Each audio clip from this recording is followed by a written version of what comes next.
Assalamu alaykum. Kervegapta savdo podpisçileri sağlamamızla size bilen görüştürgamızdan xursandmiz. Yine bugün Xudo buyursa 26 man 26 Mart.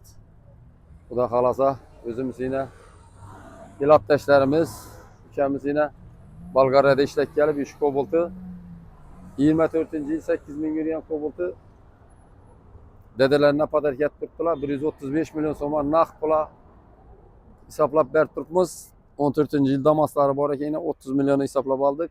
30 milyonu özüne veremiz. Alıcı olsa. Xudo xalasa. Ese bu anı özün tebrikle. Toylara miningle yine. İşini yiğitler köpere ver ye. İşini yiğitler için lightları basıp taşanlar hani dedelerine maşına peradan yiğitler mert yiğit oladı. İlahim köpere ver ye elimizde yurtumuzda şimdi. Her bir ailede şimdi yiğitlerin 5-6'sından bolga ilahim.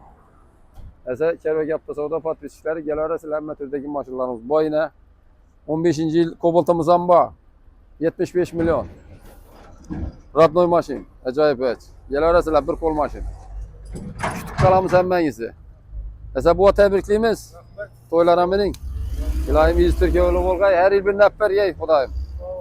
Mınan ballarından kaçsa şu nepper yeyle ballardan. Küçük kalamız.